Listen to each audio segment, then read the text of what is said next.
Boa noite a todos.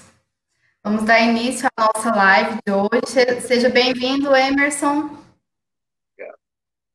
A nossa live de hoje com o tema Espiritismo e Inclusão Social, com nosso amigo Emerson Sandin. Vamos começar? Vamos. Vou fazer a leitura de um texto e a gente dá prosseguimento logo em seguida, tá bom, Emerson? Ok.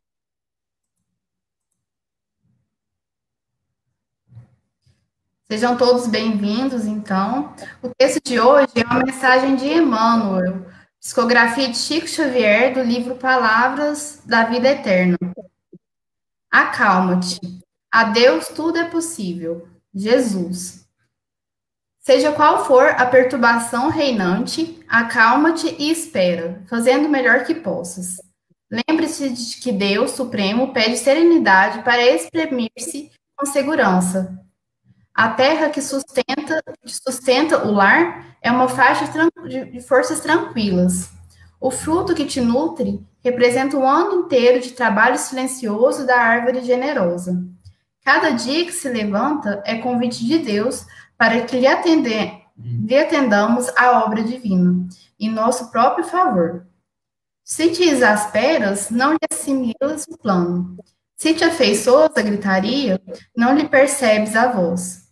Conserve-te, pois, confiante, embora a preço de sacrifício.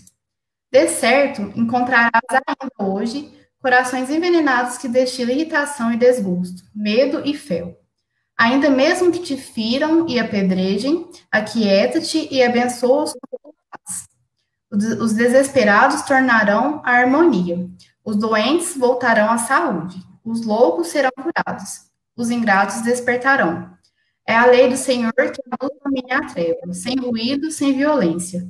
Recorda que toda dor, como toda nuvem, forma-se em sombra e passa. Se outros gritam e oprimem, espancam e amaldiçoam, acalma-te e espera.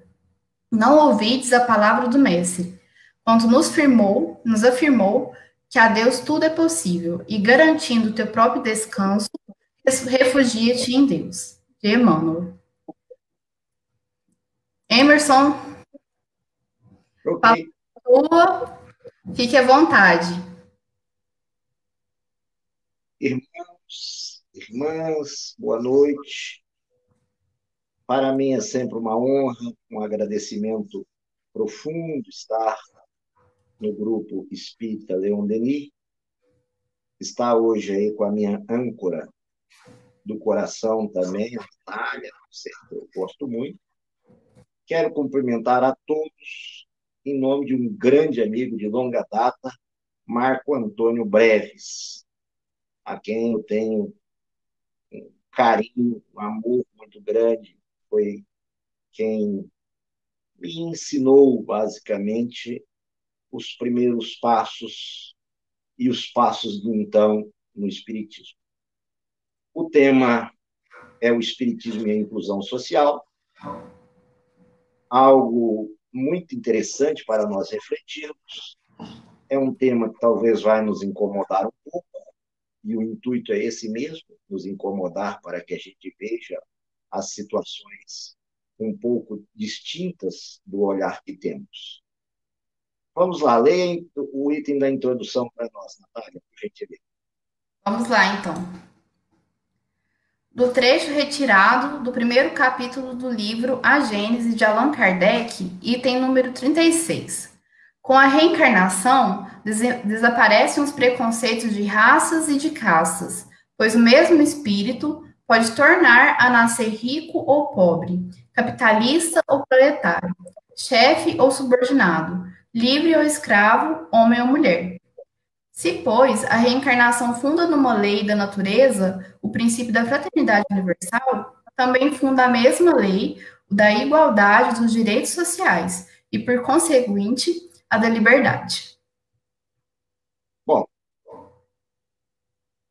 este trecho, por si só, já retrata algo muito interessante. Nós, em partilhando do Espírito, se nos enveredarmos pelo orgulho, Ah, somos ricos. Ah, somos nobres, né? Somos brancos. Somos isso, somos aquilo, como superiores. A lei da reencarnação nos mostra que isso é enganoso. Porque em outra vida poderemos vir em posição inversa. Por hipótese, um homem que, só por exemplo, um homem que abuse sexualmente de uma mulher, pratique violência doméstica, tão aumentada nesse momento de pandemia, poderá vir como mulher para entender a sensibilidade do feminino. Então, a reencarnação, ela cria o quê? Ela cria a fraternidade universal. Ela mostra que todos somos literalmente iguais. Ela nos dá a importância exata da lei da igualdade e da lei da liberdade. Explico. Por exemplo, eu sou cego, tenho, entre aspas, uma deficiência. Hoje não se usa mais deficiência visual, deficiência auditiva, porque a palavra deficiência daria um contraponto de eficiência. Hoje a gente fala cego, surdo, mudo, etc. Então, eu, como cego, tenho a mesma aptidão de quem enxerga, sou verdadeiramente dotado das mesmas condições de quem enxerga? Fisicamente, não. Então, o, entre aspas, deficiente é diferente daquele, entre aspas, não deficiente. Mas nem por isso ele deve ser tratado desigualmente. A gente, então, nos mostra que ser diferente não deve levar a um tratamento desigual. O desigual exclui, o desigual põe alguém de lado, faz com que aquele ser seja tratado de uma segunda classe, de um modo como se fora de segunda classe. Eu, por exemplo, já passei de centro espírita, onde fui dar palestra, que chegaram a perguntar se eu falava no microfone. Até então, eu achava que eu tinha uma, entre aspas, deficiência visual. Eu não achava que eu tinha uma afasia, que eu era mudo. Isso num centro espírita. Vocês vão dizer, Emerson, a gente não está acostumado a lidar com a pessoa, entre aspas, deficiente. Não, eu concordo que não estão acostumados a lidar com deficiente, mas no YouTube você encontra um manual até como melhor lidar com um deficiente. Basta ter um mínimo de sensibilidade, vai saber lidar, não vai excluir, vai incluir, vai aprender a perguntar. Como é que é melhor? Que você pegue no meu braço ou que eu pegue no seu? Porque alguns já me teleguiaram, me pegaram por trás, assim, eu me senti teleguiado. Fizeram isso e não perguntaram. Ou seja, não tem ideia de uma fraternidade universal. Será que eles gostariam de ser tratados assim? Certamente que não. Então, não é desculpa essa situação de dizer que não tem habilidade. Isso é omissão. Eu não sei fazer. Engraçado. Você, ao longo de toda a evolução espiritual, está aprendendo a fazer as coisas. Por que não aprender a fazer isso? Essa é uma provocação inicial, que a gente fala, olha, você vai reencarnar. Olha bem o que você está fazendo aqui, porque tem uma lei de causa e efeito, isso não é praga espírita, isso é lei de causa e efeito. Olha bem para que você vá colher em próximas existências. Será que nós estamos preocupados com essas situações e também o que nos poderá ocorrer no porvir? Então, esse é o primeiro ponto como introdução, para nós já irmos acostumando com a ideia da, entre aspas, deficiência e a lei da reencarnação. Eu que sou chefe hoje, mando exageradamente, numa próxima existência, eu posso vir subordinado, posso nascer na Etiópia, ou seja, vou aprender algo que me foi dado a oportunidade, eu negligenciei em aprender. Vamos adiante, minha querida Natália. Vamos, então, vou abrir aqui só um minuto. O espiritismo destrói o materialismo e os preconceitos, né? Próximo item.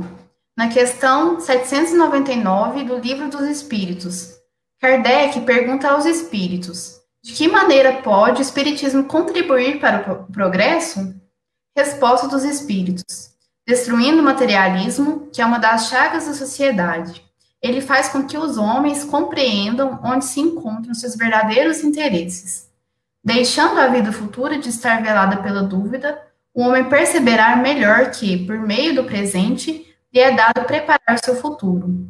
Abolindo os prejuízos de seitas, castas e cores, ensina aos homens a grande solidariedade que há de unir como os irmãos. Olha que interessante. Então, o primeiro papel do Espiritismo na contribuição do progresso é destruir o materialismo.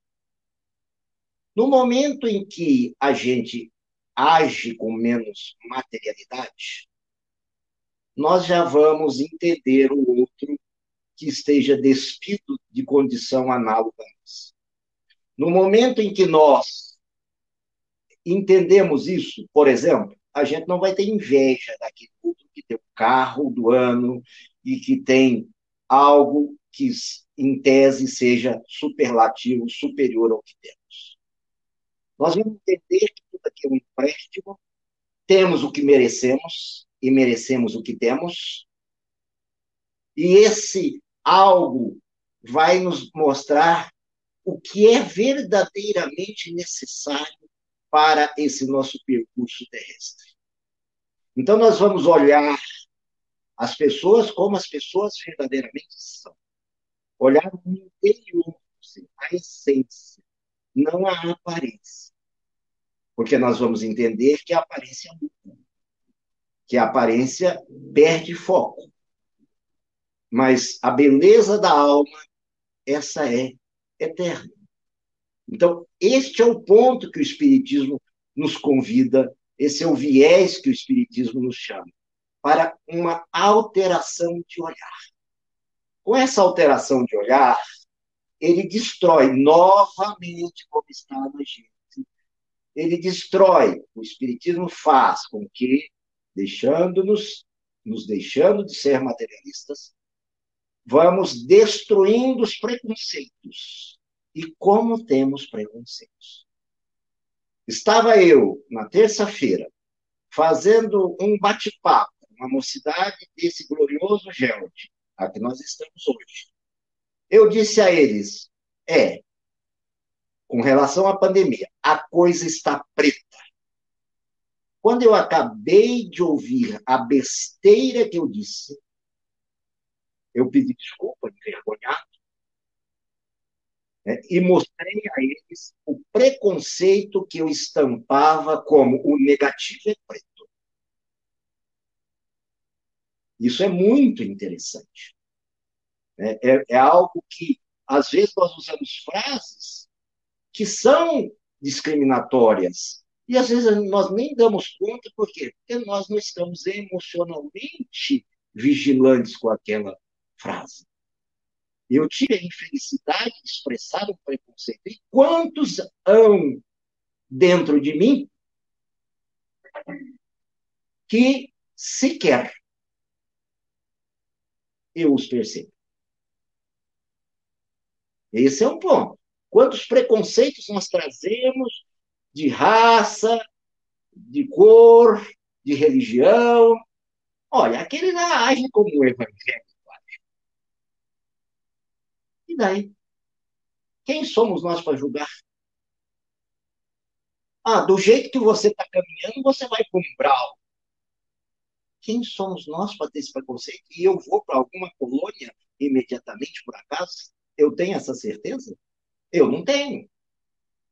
Nós usamos de situações para colocar o outro em patamar inferior. tinha que ser com você isso. E outras tantas frases que são preconceituosas. E o Espiritismo quer de nós uma mudança em nosso progresso, uma mudança real. Quando nos depararmos soltando algo como aconteceu comigo, vamos ter coragem de dizer, olha, estou sendo preconceituoso, me desculpem. A coisa mais linda, dizem o Código Penal da vida futura, que está no céu e no inferno, é o arrependimento. Quando fizermos algo que não for positivo, arrependamos. Enganei-me. Não fui bem sucedido. Olha que coisa bacana. Que nós, então, possamos ter esse viés novo, né? Eu não vou dizer de mim humildade, porque eu estou longe de ser humilde. Pelo menos esse olhar mais atento. E atinjamos o que o Espiritismo nos propõe, que é diminuir o materialismo, que é abolir os preconceitos. Deixar de manter os excluídos. Aquele lá é um delinquente. E nós? Quantas vezes nós matamos o tempo? Somos homicidas do tempo? Quantas vezes nós furtamos o tempo alheio? Somos ladrão do tempo alheio? Mas como essas delinquências não são penalizadas na lei humana, pode. São situações para verdadeiramente pensarmos, e eu disse que nos incomodará. E o meu interesse é que nós nos incomodemos. A partir de hoje, olhemos o quanto estamos sendo materialistas, o quanto estamos sendo preconceituosos. E trabalhemos isso. Naturalmente, nós não somos santos. Dizia Jerônimo Mendonça com muita propriedade. Ninguém dorme ladrão e amanhece Francisco de Assis. Isso é hipocrisia. Né? Às vezes a gente vê esse espírita, na hora da prece, aquela fala. E lá em casa eu mando e sou detestado, como está no Evangelho. Vamos ser verdadeiros. Adiante, minha querida Natália. Vamos lá, Emerson. Só interrompendo sua fala um minutinho, gente, para informar que o Emerson deixará 15 minutos, né, Emerson, no final da Sim. palestra, para perguntas. Então, mandem perguntas para o Emerson responder para a gente. Vamos lá, dando continuação. Preconceito em relação à orientação sexual. Na questão 201 do Livro dos Espíritos, Kardec pergunta: em nova existência, pode o espírito que animou o corpo de um homem animar o de uma mulher e vice-versa? Resposta: de certo. São os mesmos espíritos que animam os homens e as mulheres. Na próxima questão, 202 do Livro dos Espíritos, pergunta: quando o errante que prefere o espírito encarnar no corpo de um homem ou no de uma mulher? Isso pouco importa. O que guia na escolha são as provas que há de passar. Agora temos o comentário de Kardec. Os espíritos encarnam como homens ou como mulheres, porque não têm sexo. Visto que lhes cumpre progredir em tudo, cada sexo, como cada posição social, lhes proporciona provações e deveres especiais, e com isso ensejo de ganharem experiência. Aquele que só como um homem encarnasse, só saberia o que sabem os homens. Bom, não vou tratar aqui a gênese da homossexualidade. Ela é longa, pode ser proveniente de reencarnações passadas, pessoas que fizeram mau uso do sexo, pode ser de questão genética, enfim, mas sempre tem uma questão espiritual. Andrei Moreira tem 2 livros fantásticos que tratam tanto da homossexualidade um quanto da transexualidade o outro. Quem quiser, os convido a procurarem a leitura do Dr. Andrei Moreira, estudioso da doutrina espírita, por todos certamente conhecido, e que mostra que, na essência, o espírito não tem sexo. Como, aliás, decorre da questão 201, que se acabou de ler, e da 202 também nós vemos isso. O espírito não tem sexo. Então, ele pode enveredar por uma ou por outra forma na vigiliatura carnal. Ele pode, na encarnação, tomar uma, entre aspas, orientação sexual diferenciada da sua questão biológica. Né? Sexo não é só o biológico. Sexo é, acima de tudo, o psicológico e o espiritual na visão de encarnação. Não estou dizendo de sexo em espírito. Espírito não tem sexo. Bom, dito isso, nós vemos e nós vamos observar como é que nós nos comportamos como espíritas diante da homossexualidade. Nós vemos como é importante a gente ver. Eu tenho um médico baiano, um amigo meu, José Medrado. Quando vocês quiserem sorrir bastante, vocês coloquem José Medrado no YouTube. Um grande orador, tem um trabalho social muito bonito em Salvador, certo? E ele, certa feita, em um centro que ele dirige, e fundou e dirige, lá, Cidade da Luz, em Salvador, vai aí a dica, vale a pena. E chamaram ele, isso há muitos anos, onde o preconceito era muito. Chamaram o Medrado, depois da palestra, que tinha um travesti no fundo do centro, querendo falar com ele. Desde logo ele já chamou alguém, como se o travestismo fosse uma doença infecto-contagiosa. Ele chegou lá, o travesti falou: olha, eu venho passando aqui perto, já tem 4 semanas, e estou gostando do que você vem falando. Na última semana estive um pouco perto da janela do lado de fora, e hoje eu me arrisquei a entrar. E você falou que o espírita tem que servir, o espírita tem que ajudar, o espírita tem que fazer caridade, que a divisa do espiritismo é fora da caridade não há salvação. Eu gostaria de trabalhar. Eu serviria água fluida. Não, não, já tem quem faz. Eu limparia o centro de madrugada, para que ninguém me visse. Não, não, já tem quem faz. E tudo que o travesti propunha, o Medrado dizia: não, já tem quem faz. O travesti olhou no fundo dos olhos do Medrado e disse assim: você é igualzinho aos outros religiosos. É só casca. Virou as costas e foi embora.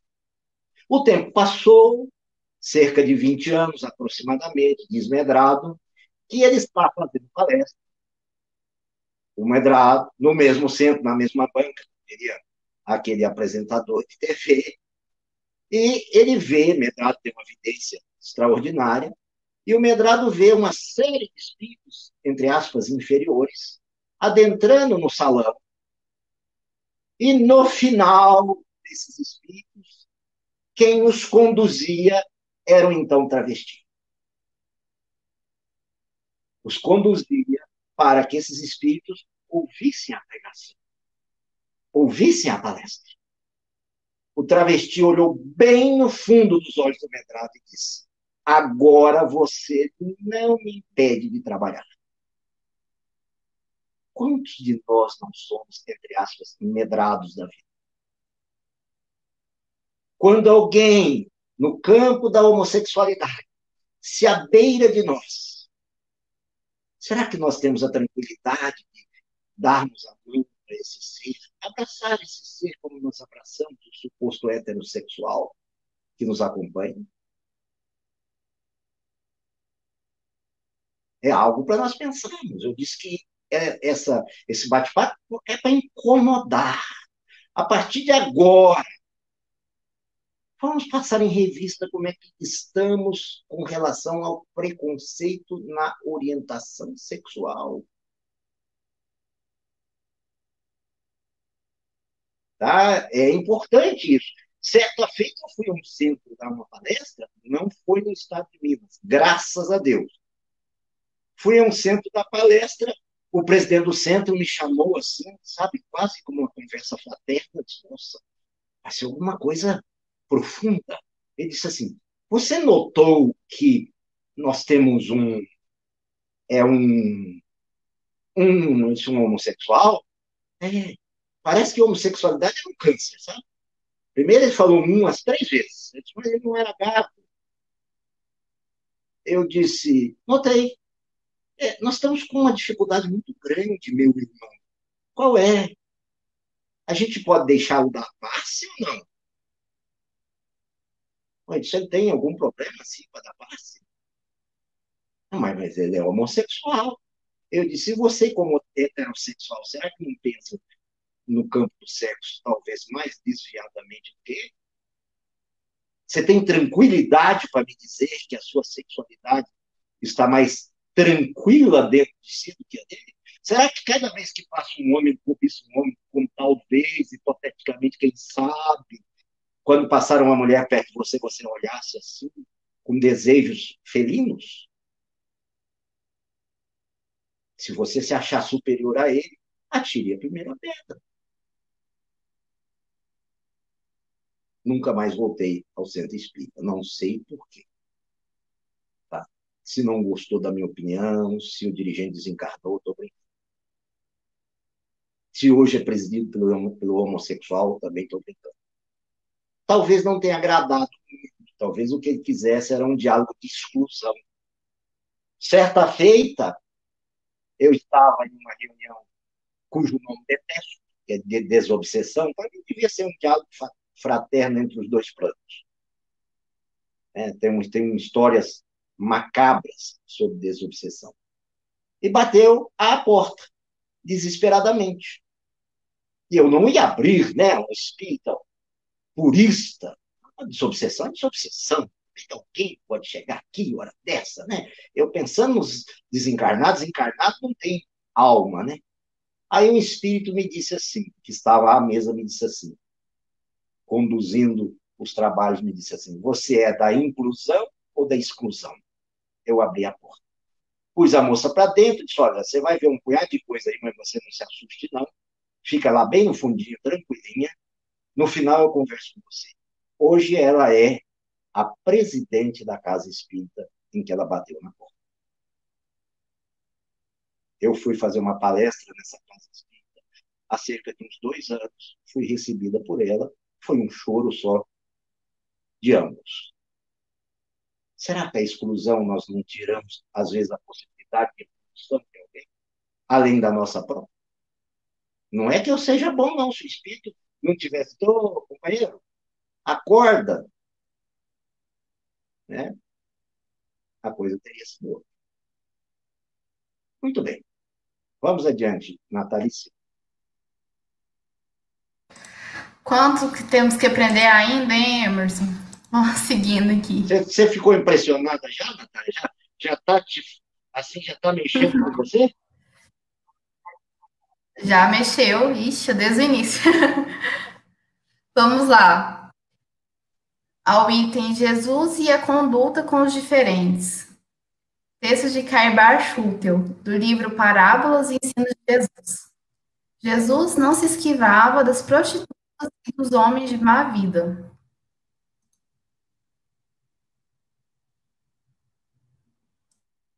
Seu som sumiu, Natália.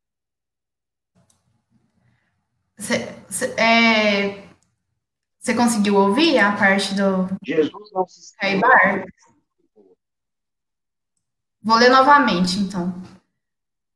Texto de Caibar Schutel, do livro Parábolas e Ensinos de Jesus. Jesus não se esquivava das prostitutas e dos homens de má vida. Conseguiu ouvir, Emerson? Tá bom, eu consegui ouvir. Já deram para perceber que eu estou aqui ouvindo por intuição. Eu estou com o celular à beira da morte e uma caixa que morreu. Ou a gente não está sabendo operar. Mas tudo bem, vamos assim. É o que temos para o momento. Jesus realmente não se esquivava de lidar com as pessoas supostamente de má fé. Temos o exemplo de Maria de Magdala, um belíssimo exemplo. Temos o exemplo de Zaqueu, que era coletor de imposto, era publicano. Temos o exemplo da mulher adulta, que eu vou deixar para depois, que se fôssemos nós, a coisa era diferente. Por exemplo pessoal meu, eu prefiro falar de mim para não falar dos outros. Certo tempo atrás, em Rondonópolis, isso eu vou dar nome aos bois, eu morava lá, e um deficiente, entre aspas, visual amigo meu, casado com uma deficiente visual amiga minha, ele era e é artista, toca muito bem. Ele, ele foi contratado para tocar numa boate. Boate é um nome, sim, num cabaré de mulheres, num lupanar, diria alguém do direito. E nós, da esquerda, diríamos uma zona. E foi, ele se apaixonou pela dona do negócio. E a dona do negócio se apaixonou pelo deficiente visual. Tá? Eu acho que as pessoas têm muita compaixão do deficiente visual, e aí, assim, fica mais fácil chegar ao coração. Eu vejo isso porque eu estou indo no terceiro casamento. Eu acho que pode ser por aí. Eu, como psicanalista, estou me indagando. E ele ficou numa situação, né, difícil com a esposa e veio a me contar. O meu primeiro momento seria assim, pelo amor de Deus, você vai deixar uma mulher honrada para ficar com uma prostituta? Olha a diferença do Emerson com a de Jesus. Mas eu só pensei, graças, eu tenho feito um exercício de manter mais no pensamento e menos na fala. Aí virei o foco. Falei, mas você e a fulana, como é que ela vai ficar? Eu estou muito preocupado com a fulana, etc, etc, etc. A mulher, como eles dizem, legítima, como se tivesse mulher ilegítima. E nem dá para falar que é original, porque a outra não era falsa. Não era made in China. E aí eu disse, lá no seu íntimo, o que você pensa? Eu queria continuar com a minha mulher, mas eu não tenho força de falar para a dona do cabaré. Eu quero abandonar. Quando eu chego perto dela, é uma paixão, é um arrastamento terrível, e etc., e eu me prostro. A gente gosta, né? E aí eu disse, olha, mas eu falo com ela para você. Você fala? Falo. Eu digo para ela tudo que você está pensando, as suas dificuldades. Você me conta tudo. Eu vou lá e transmito para ela. Digo para ela. Muito bem. Lá vou eu para a zona. Cheguei, segundo momento. Putz, mas eu vou ter que ir lá. Hum, alguém vai me ver lá, né? O palestrante espírita, entrando na zona, né? Lembrei da história do Chico, o problema não é ir, o problema é como é que eu vou sair. Mas lá foi. Escolhi um horário que as meninas estavam dormindo, só ela estava acordada, entrei em contato com ela antes por telefone, disse para ela que eu vinha da parte do fulano, se ela me receberia, ela foi muito gentil comigo, me recebeu, e etc. Aí eu contei tudo para ela. Ela me deu um abraço tão gostoso e chorou copiosamente e disse assim: eu estou tendo uma ideia agora. Qual? Eu vou vender aqui, vou para uma capital X, que eu não vou denominar, que vai que ela está me vendo. Isso é possível?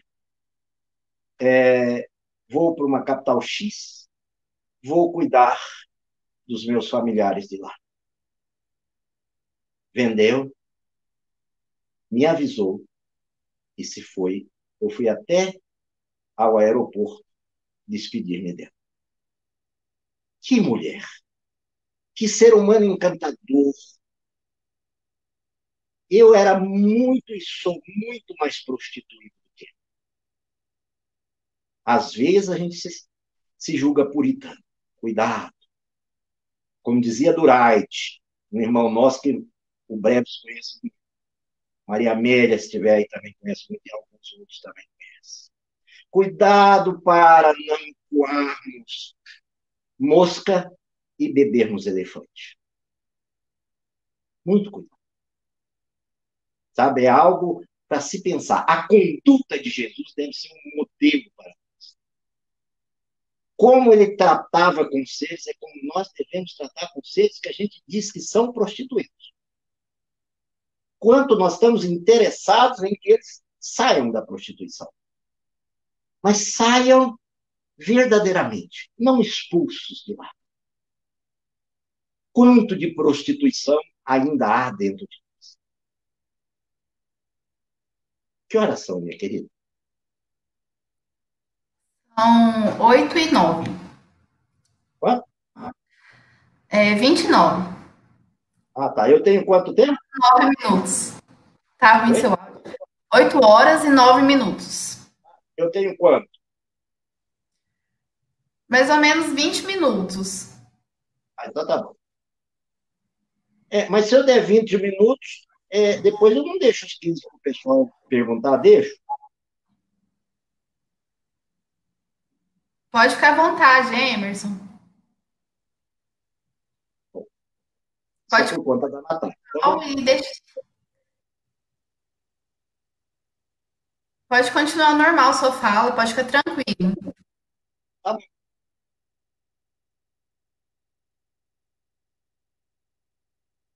Então vamos. Podemos ir para o próximo item? Isso, querida.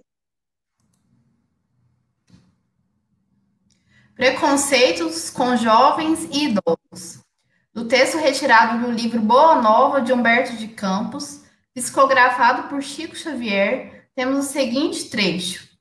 Simão, mais tarde, chamado Ozelote, antigo pescador do lago, acompanhava semelhantes conversações humilhado. Algo mais velho que os companheiros, suas energias, a seu ver, já não se coadunavam com o serviço do evangelho do reino. Ouvindo as palavras fortes da juventude dos filhos de Zebedeu, perguntava a si mesmo o que seria de seu esforço singelo junto de Jesus. Em resumo, diante dessa cena, Jesus disse ao Zelote: a infância é uma ramagem verdejante. A mocidade se constitui de flores perfumadas e formosas. A velhice é um fruto da experiência e da sabedoria. Há ramagens que morrem depois do primeiro beijo do sol, e flores que caem ao primeiro sopro da primavera. Muito bem. Quantas vezes nós escutamos frases como essa assim? Você é um velho. Você é quadrado. O mundo mudou.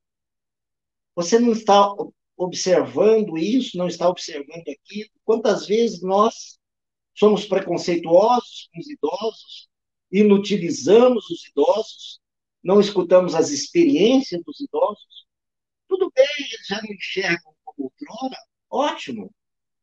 Mas e a experiência, e o interior, e o que ele pode nos passar? Às vezes nós não temos tempo, nós não gostamos de sentar perto do idoso. Ah, ele fala a mesma coisa. Não aguento mais.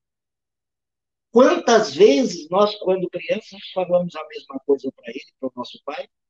Quantas vezes perguntamos, e por quê? E por quê? E por quê? Na época do porquê, por que não devemos agora acolhê-los, entendê-los?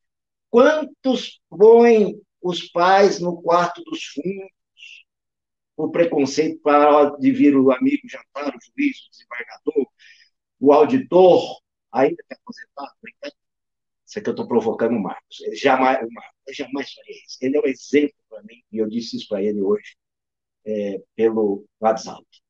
Quantas vezes uma pessoa vai convidar, entre aspas, um ilustre, recolhe, torna recluso os pais para que eles não sejam vistos.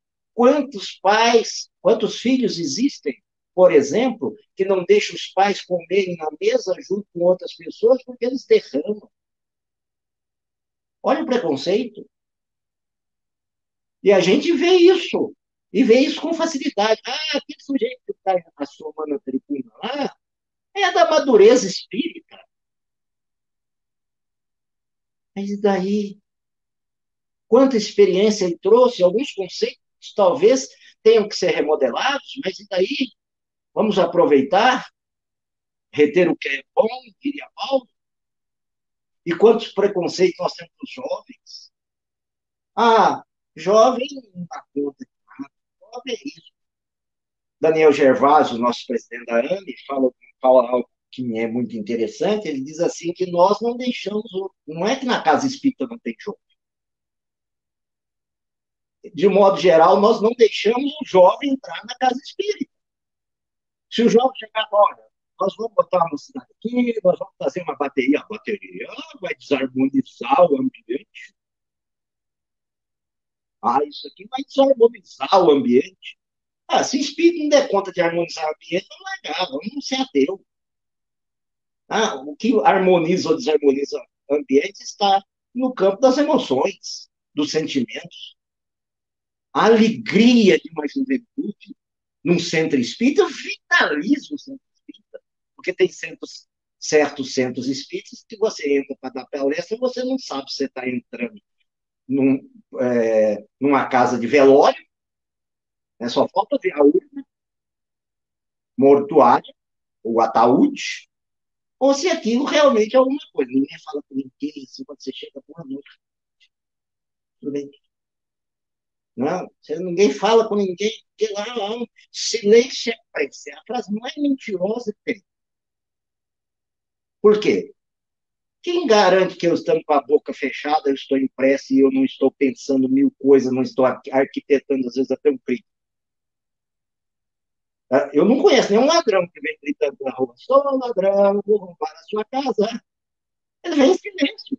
Então vamos dizer que o ladrão veio em prece. Vamos deixar de sermos ignorantes, vamos pensar um pouco, vamos à lógica que o Espírito quer de nós. E vamos realmente nos ligarmos ao trabalho de coração. Aí é prece. O jovem é importantíssimo, o jovem na música, o jovem na arte, o jovem na tecnologia. Nossa, quem dá baile na gente hoje é o jovem. Eu tenho que estar aprendendo por conta da cegueira, não tem outra forma, tá? Mas são os jovens que me ensinam, que me apontam as coisas. Quer dizer, olha que coisa bacana. E para que preconceito com jovem? Ah, ele é muito jovem. Mas se você perguntou se ele é responsável, também me perguntaram quantos anos tem que ter para poder dar passe. Só, você vai lá e pergunta para o Kardec. Porque as médiums que ajudaram Kardec na codificação espírita tinham entre 12 a 15 anos. Elas deviam ser especiais. Se a pessoa é responsável, se o jovem é responsável, se o jovem está realmente atrelado ao serviço daquela casa, daquela instituição, o que impede ele de participar e de doar energias espirituais, fazer um trabalho bioenergético, uma transfusão de energia? O que impede? Olha o preconceito, mas ele é jovem demais para estar aqui na sala de passe. Ah, tem que ser quantos anos? Tem que ter carteira. Qual a carteira? A carteira de passe, que eu também não conheço. Porque tem umas coisas, umas escolas aí que você tem que estudar 100 anos para aprender da paz. Aí depois você desencarna, aprendeu, aí na próxima reencarnação você aprende. Adiante.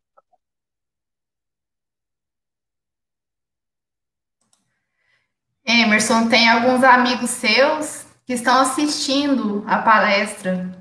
A Maria Amélia e o Marco Antônio estão nos acompanhando. Não, eu estou falando isso porque eu sabia que eles estavam me acompanhando, porque Marco Antônio e Maria Amélia são dois doces na vida de qualquer um. Muito obrigado. Então vamos lá. Próximo item: as curas de Jesus e a inclusão social. Muito bem. Vejamos agora a passagem do cego Bartimeu à beira do caminho.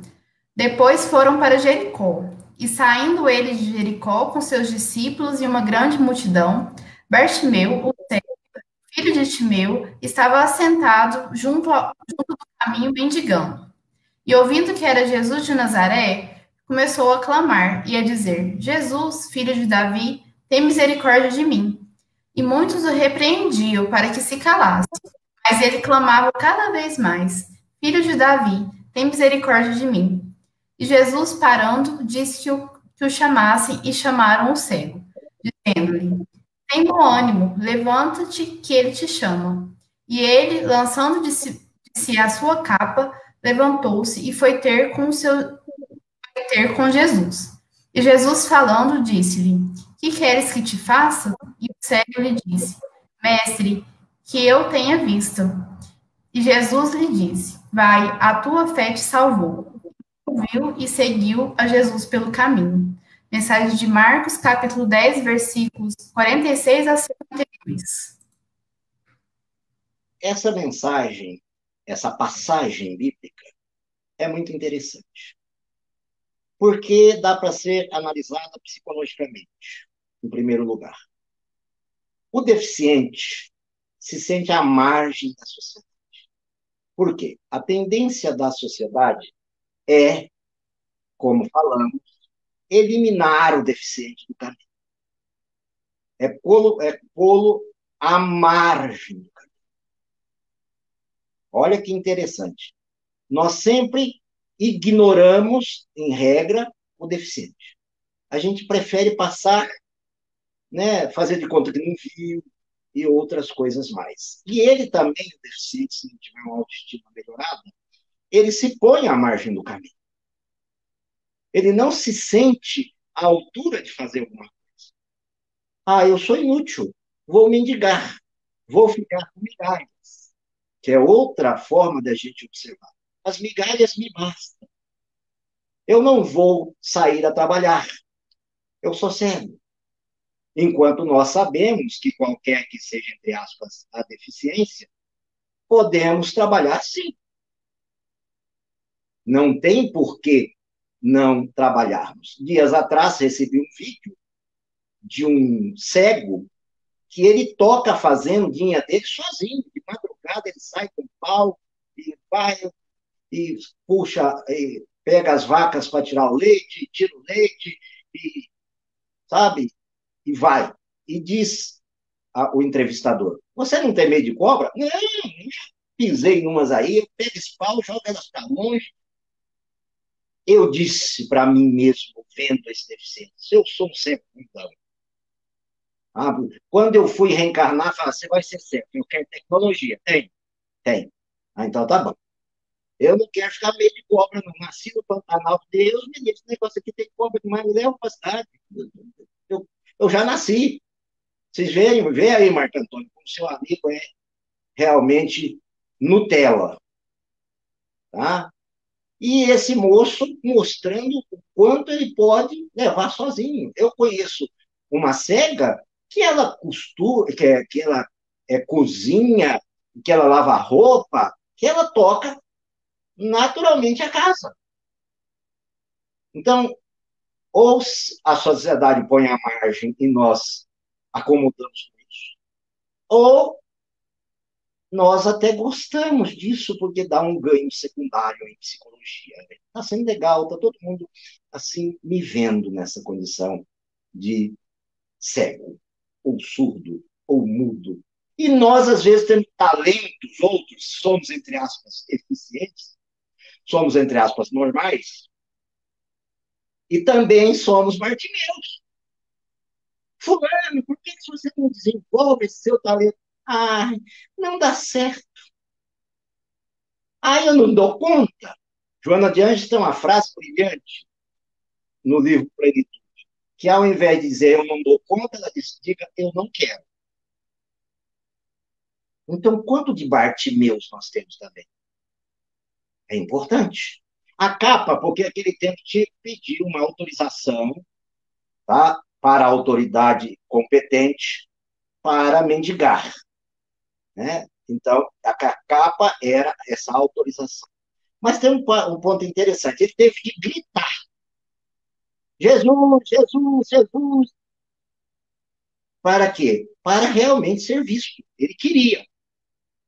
Eu tive uma situação interessante. Aqui em Uberlândia tem um grupo de expositores espíritas, da AME, e eu vinha dizendo para os confrades, olha, botando cartazes lá sem escrever, eu não consigo enxergar, botando cartazes lá, eu não consigo enxergar, botando cartazes lá, eu não consigo enxergar.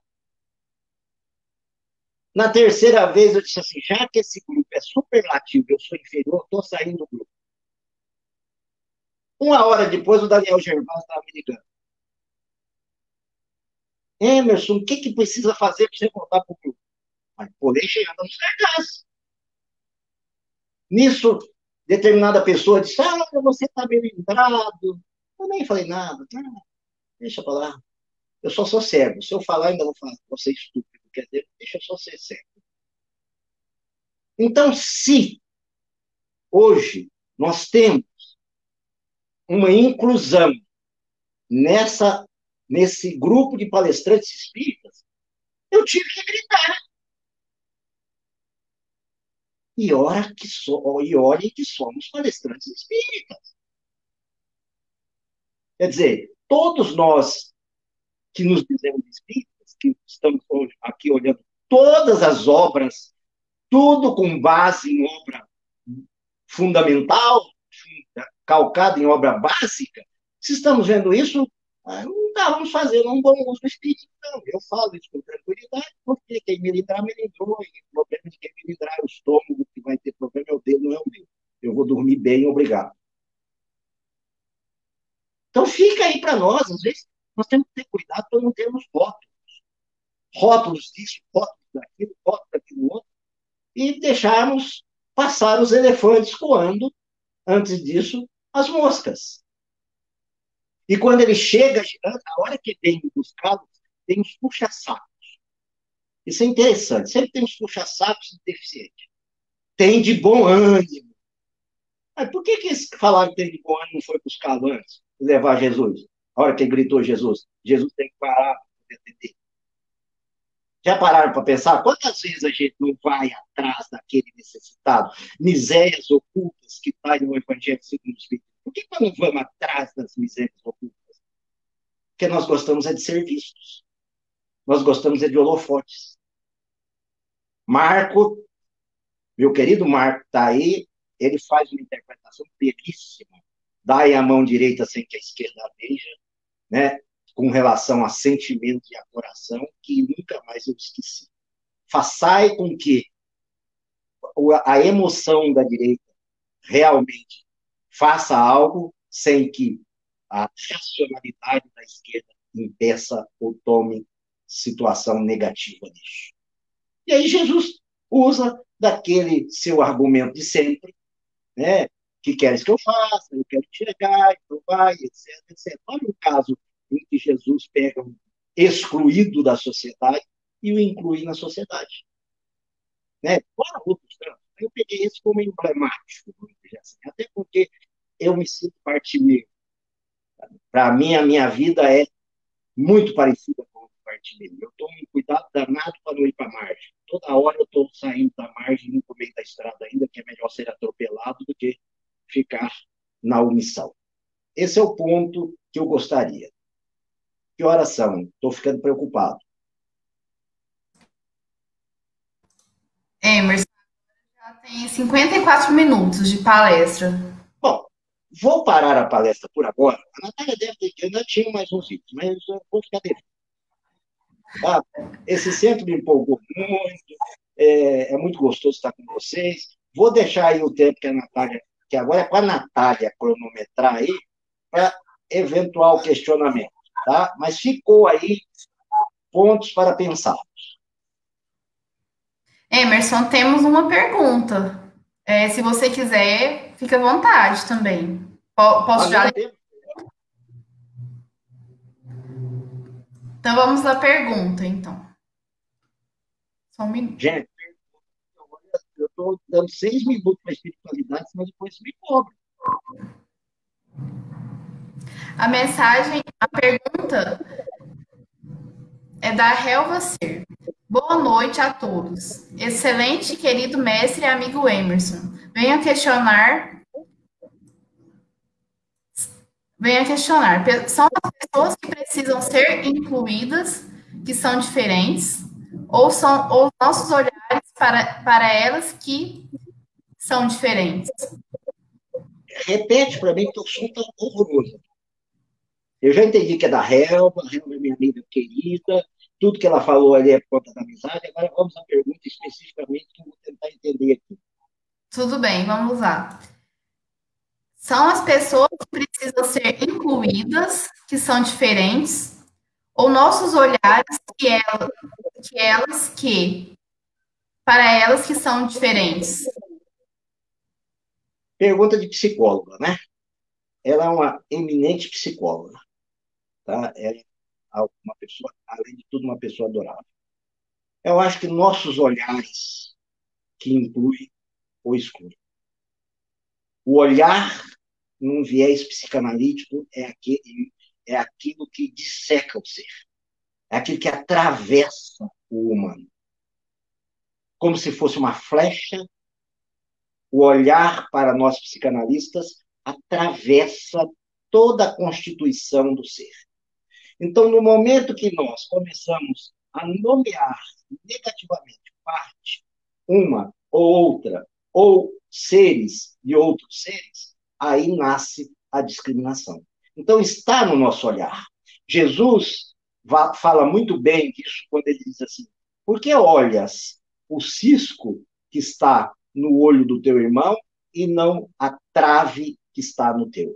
Então, bem nos mostra Jesus que esse olhar, esse entender, esse acolher o humano, né, é que nos faz diferente. É isso que nos dá uma perspectiva de trazer uma inclusão ou uma exclusão. Mas o Espiritismo mostra, com a lei da reencarnação, a fraternidade, a solidariedade universais, a igualdade, a liberdade usadas de modo correto, que dá para se ter um olhar extremamente diferenciado, extremamente acolhedor, extremamente humanizado. Tá? É uma coisa importante, fraterno. O Espiritismo nos convida a sermos fraternos. Eu costumo dizer que a gente vai em certas casas espíritas fazer uma palestra, você entra e sai e tem a impressão que desencarnou, não tinha nenhum medo de dente. Isso era o gosto. Quer dizer, ninguém chegou. E eu fui recentemente, Marco, essa é nova para mim, não sei para você. Eu fui recentemente fazer uma palestra em uma determinada casa de um determinado estado, que me cumprimentaram, me apresentaram no final. Sabe? Eu achei legal, achei uma coisa assim, bem oriental, tô brincando. Tem mais, Natália? Fiquei até pensando aqui se eu tinha te apresentado, Emerson, porque já é tão conhecido, né? Tão amigo. Não, você é do coração. Ah, mas lá ninguém, eu não conhecia ninguém, ninguém me conhecia. Eu tive que chegar e tatear assim: ó, oh, sou eu que vou dar a palestra. Tudo bem, quando for terminar a prece, você começa. Foi assim. Aí terminou a prece, eu comecei, aí eu terminei, aí eu sentei, aí disseram: ó, oh, meus irmãos, você viu, né? Foi fulano, tal, parabéns, obrigado, tchau. Tem mais uma pergunta aqui, Emerson, da Maria Amélia. Ê, Maria, você é triste. Em sua opinião, a legislação vem avançando no sentido de incluir e valorizar a pessoa portadora de deficiência, e isso vem repercutindo em mudança de comportamento da sociedade? Ai, como tá difícil. Diga de novo, em sua opinião. Vamos lá. Em sua opinião, a legislação vem avançando no sentido de incluir e valorizar a pessoa portadora de deficiência, e isso vem repercutindo em mudança de comportamento da sociedade? Maria Amélia, não tenho dúvida que a legislação melhora. Tá? Graças a Deus, a legislação dá para a gente, pelo menos, uma ferramenta. Isso vai alterando os costumes, até porque o livro dos Espíritos diz que a legislação humana tende a ir se aproximando da divina. Então, essa legislação ainda peca em muitos pontos, peca, mas ela vem fazendo com que a pessoa deficiente possa se aproximar mais das questões de acessibilidade, por exemplo. Porque antes, eu fico muito preocupado. Por exemplo, não tenho nada contra, pelo amor de Deus. Tem centros enormes no país que tem curso de Esperanto. Acho maravilhoso. Não sou contra, porque, pelo amor de Deus. Mas não tem Libras. Se o surdo-mudo chegar lá, ele não vai entender Libras. Quer dizer, qual que é a preocupação de acessibilidade, mesmo tendo uma legislação que aquele centro está tendo? Nenhuma. Conheço centro que não passa uma cadeira de rodas na porta. Cadeirante, então, não pode ser espírita. Né? Só se ele tiver entre aspas, um surto obsessivo, que aí todo mundo, espírita adora. Né? Se o cara der um, qualquer convulsão lá fora, já vira obsessão na hora. Já põe dentro, na face, etc. Fora do instrumento. Uma cadeirante me perguntou uma vez, amigo, como é que eu faço para entrar nesse centro? Eu digo, olha, começa a gritar, tá? Começa a babar. Eles vão te pôr para dentro e vão falar que você está obsidiada, pronto, aí você entra, e depois aprende como é que eles pegam você, você vai virar freguesa da casa. Eu não sou uma pessoa assim, né, tão... sou muito espirituoso, quem me conhece sabe. Então, acho que vem melhorando, de certo modo, até bem, Maria Amélia. Eu tenho sentido isso. É, eu fui esquecido em ônibus de aeroporto, aí invocando a legislação, me botaram no avião. Tem outras tantas situações que seriam longas aqui contar, graças à legislação. Tem um longo trabalho na internet, quem quiser, bota lá, Inclusão em Emerson Sandin. Eu tenho muitos artigos publicados na internet sobre este tema, porque eu fiz parte de uma comissão em que, de um momento para o outro, o Poder Judiciário resolveu transformar os processos físicos em papel em digitais. Simplesmente os cegos que estavam acostumados a ler com seus leitores de tela ficaram literalmente cegos. Então, eu fiquei 2 anos ligado ao CNJ, Conselho Nacional de Justiça, nesse sentido, e foi graças à legislação que isso avançou, Maria Amélia. Mas tem muito para fazer, ainda não.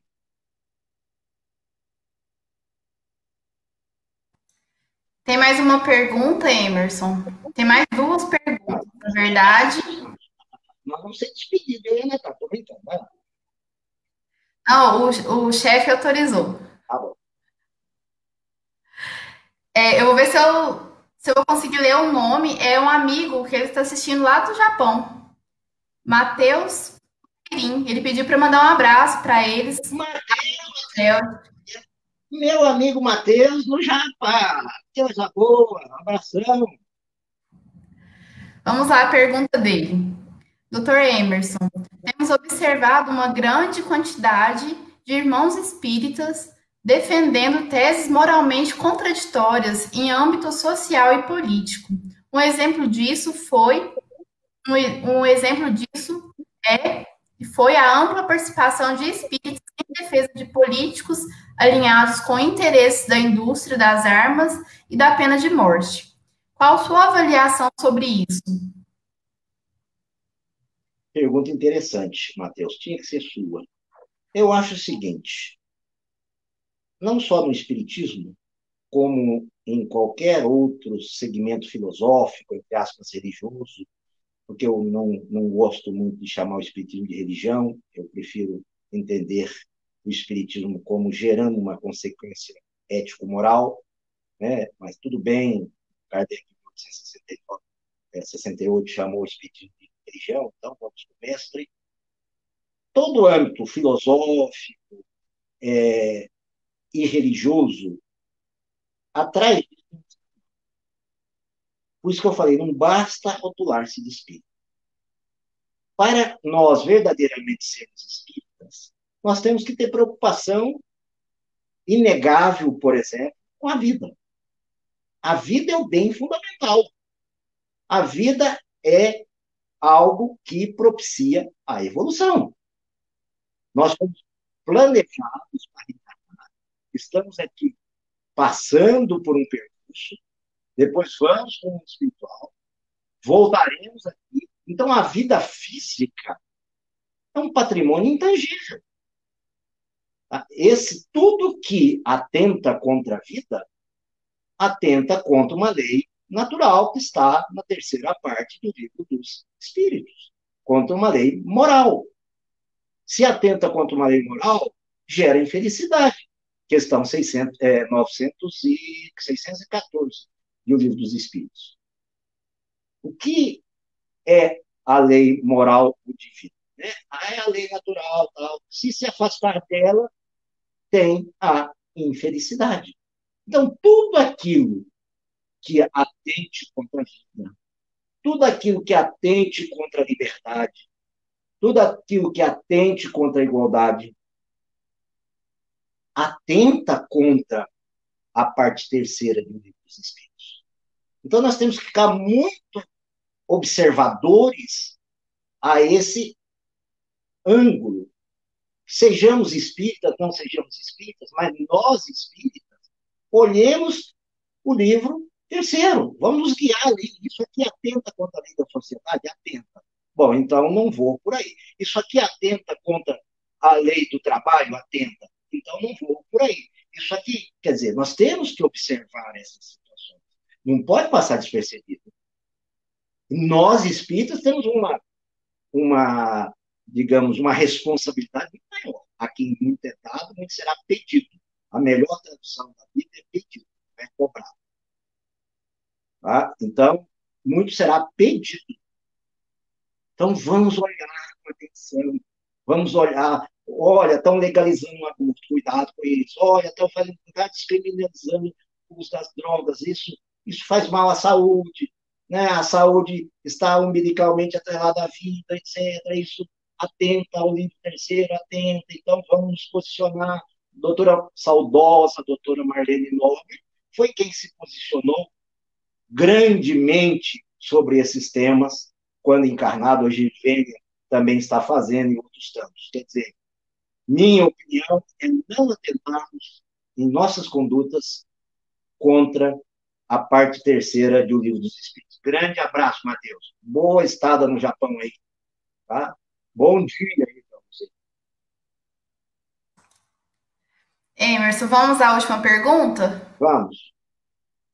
Essa pergunta é do Marco Antônio. Opa! O que mais dói para a pessoa portadora de necessidades especiais? Um abraço, ele mandou. Ô, Marco, outro abraço para você. O que mais dói para alguém que seja, entre aspas, deficiente é a falta de um tratamento humano para com ele. É ele ser literalmente excluído, ele se sentir enxotado de certas situações, ele se sentir menosprezado, ele se sentir desvalorizado. Isso dói.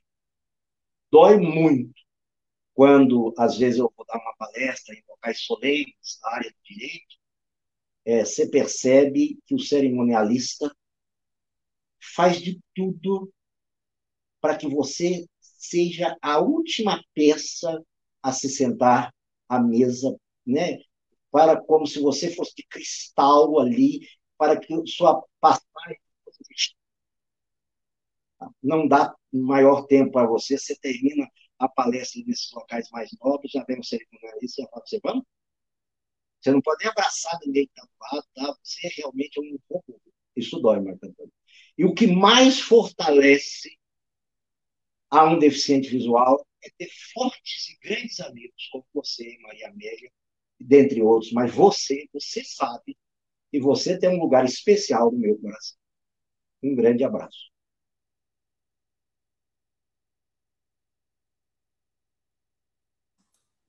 Muito obrigada, Emerson, pela belíssima palestra, né? Nós temos tantos ensinamentos, tantas coisas para aprender, né, ainda. Se a gente começar a seguir, né, o exemplo de Jesus, a gente com certeza pode progredir nesse sentido, né, que nossa sociedade tanto precisa, né? Acabar com tantos preconceitos, questões que ainda existem, né, nos dias de hoje. Muito obrigada pela sua palestra maravilhosa, pelos ensinamentos, viu? Que você possa voltar depois, pessoal, quando tudo isso passar. Emerson, queria que você fizesse a prece de encerramento para a gente. Você faz aquela prece que só você sabe fazer? Eu eu sei porque você está falando isso. Muito bem. Vamos agora, então, elevarmos nossos pensamentos até Jesus e dizermos: Jesus, mestre querido, obrigado por estarmos juntos, ainda que distantes fisicamente. Obrigado por estarmos passando um momento tão desafiador que nos convida, Senhor, a sermos mais cristãos. Obrigado, Senhor. E devemos pedir, sim, Senhor. Pedir por nós. Pedir pela casa espírita que estamos. Pedir por aqueles irmãos que estão enfermos, sejam nas enfermarias ou nas UTIs, para que eles não se revoltem, para que eles saibam que Deus não abandona, por mais difícil que estejam as suas vidas. Pedir também por aqueles espíritos que vieram a desencarnar por conta dessa pandemia, que guardem a serenidade, que saibam que serão tratados no mundo espiritual, ali sim, por medicamentos apropriados, por fluidos peculiares, por irmãos com grande cabedal de conhecimento. Que eles saibam disso. Se estiverem em área um tanto quanto desagradável, talvez escura, talvez alagadiça, entendam que não é definitivo. Lancem mão do maior ingrediente para sair de áreas que tais. Arrependam-se verdadeiramente. Peçam perdão de todo o mal que tenham feito e aguardem que serão, com certeza, recolhidos pelos mensageiros de Jesus. Que assim seja. Emerson, querido amigo, muito obrigada. Que Jesus te abençoe grandemente. E obrigada a todos que assistiram a nossa live. Depois ficará disponível no YouTube e no Facebook. Tá bom? Uma boa noite a todos. Deus abençoe todos nós. Obrigado. Tchau, tchau.